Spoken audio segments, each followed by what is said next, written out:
దాక్షాయణి అమ్మవారి కుడిచేతి వేళ్లు పడిన పుణ్యక్షేత్రం శ్రీ మాధవేశ్వరీ దేవి శక్తిపీఠం. అష్టాదశ శక్తిపీఠాల్లో 14వ శక్తిపీఠమే ఉత్తరప్రదేశ్ రాష్ట్రంలోని అలహాబాద్లో ఉన్న శ్రీ మాధవేశ్వరీ దేవి శక్తిపీఠం.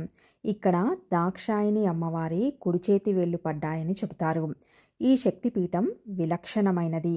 ఈ ఆలయాన్ని అత్యంత పవిత్రమైన ప్రదేశంగా భక్తులు పూజిస్తారు. ఈ శక్తిపీఠంలో విగ్రహారాధన ఉండదు. విగ్రహమే లేని ఆలయం దాక్షాయణి అమ్మవారు వెలసిన అత్యంత పవిత్రమైన ప్రదేశం. స్వయంగా శ్రీరాముడే ఆమెను ఆరాధించిన దివ్యక్షేత్రం.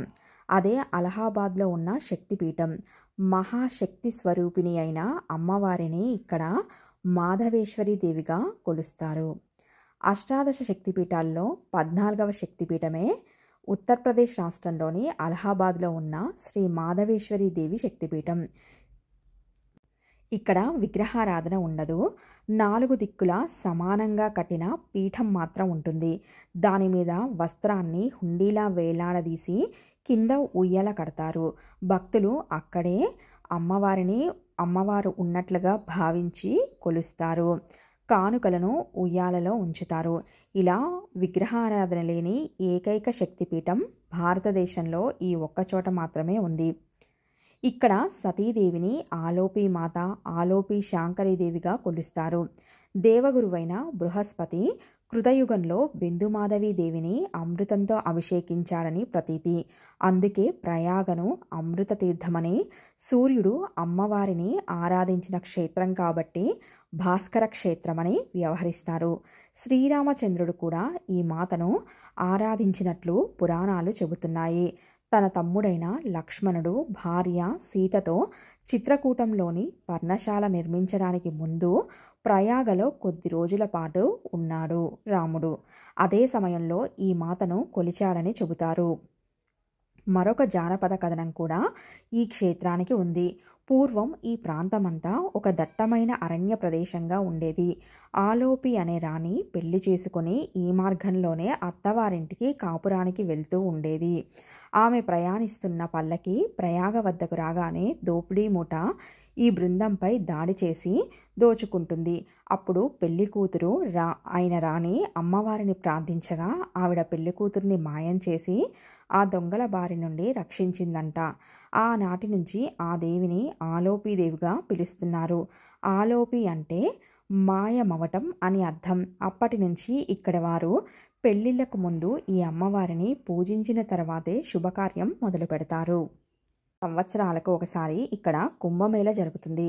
ఆ సమయంలో ఇసుకేస్త రాలనంత మంది జనం ఇక్కడికి వస్తుంటారు. గంగా యమున నదులు కలిసే చోట 2 రంగుల్లో నీళ్లు కనిపిస్తాయి.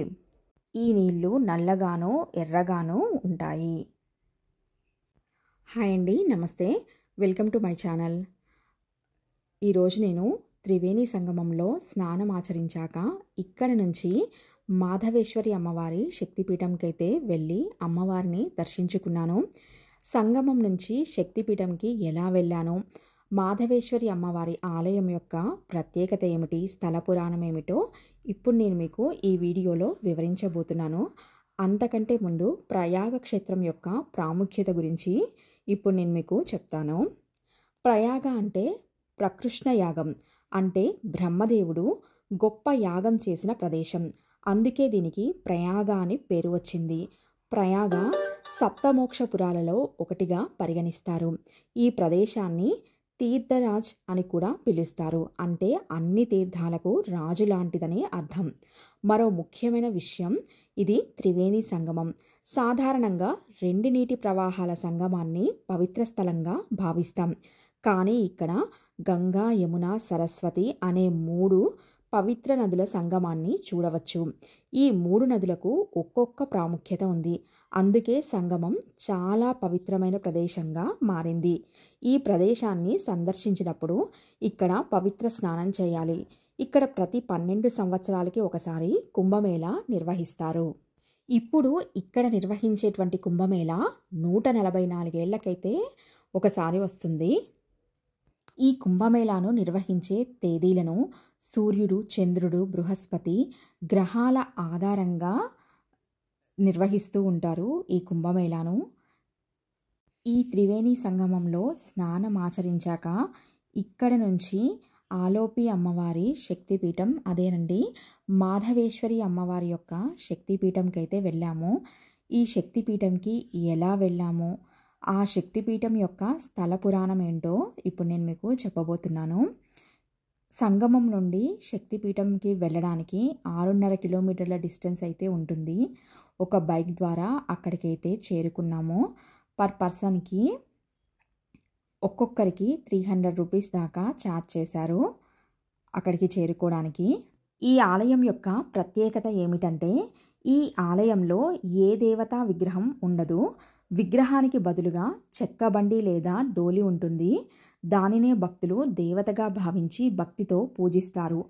ఇక్కడ మీకు చూపిస్తున్నట్టు ఈ ఊయల కింద ఉన్నటువంటి జలాన్ని తీర్థంగా ఇస్తారు, మనకి సంప్రోక్షణ చేస్తారు. ఆలయం బ్యాక్ సైడ్ మనం దీపారాధన కూడా చేసుకోవచ్చు. లోపల అష్టాదశ శక్తిపీఠాలలో ఉన్నటువంటి అమ్మవార్లనైతే ఇక్కడ ప్రతిష్ఠించి పూజలైతే నిర్వహిస్తూ ఉంటారు. పురాణ కథనం ప్రకారం ఆలోపి అంటే అదృశ్యమైన శక్తి. దక్షయజ్ఞ విధ్వంసం తర్వాత సతీ దహనం జరిగింది. ఆ సందర్భంలో పరమశివుడు మానసికంగా కలవరపడి సతీదేవి శరీరాన్ని ఎత్తుకుని గమ్యం లేకుండా తిరుగుతూ ఉంటాడు. శివుడి దృష్టిని దాని నుండి మరల్చడానికి విష్ణువు తన సుదర్శన చక్రాన్ని ఉపయోగించి సతీదేవి శరీర భాగాలను విచ్ఛిన్నం చేస్తాడు. సతీదేవి శరీర భాగం పడిన ప్రతి ప్రదేశం శక్తిపీఠంగా మారినవి. ప్రయాగ అనేది సతీదేవి శరీరంలోని చివరి భాగం, నేలపై పడిన చివరి ప్రదేశం. ఇక్కడ సతీదేవి దేహం మాయమైంది, అందుకే ఆలోపి అని పేరు వచ్చింది. ఆలోపి మాత గురించి మరికొన్ని కథనాలు కూడా ఉన్నాయి.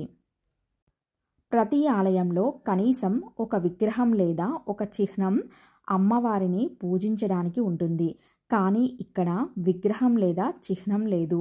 చెక్క డోలిపై దేవత ఉందని మనం ఊహించుకోవాలి. అందుకే ఆలోపి అని పేరు వచ్చింది. స్థానిక కథనం ప్రకారం ఆలోపి మాత కొత్తగా పెళ్ళైన వధువు. దొంగలు వివాహ దళంపై దాడి చేసినప్పుడు ఆమె పల్లకీ నుండి అదృశ్యమైంది. వధువు అద్భుతంగా కనిపించకుండా పోవడంతో ఆమెను ఆలోపి మాతగా పూజిస్తారు. హిందూ పురాణాల ప్రకారం 18 శక్తిపీఠాలలో మాధవేశ్వరి అమ్మవారి శక్తిపీఠం 14వ శక్తిపీఠంగా భావిస్తాము.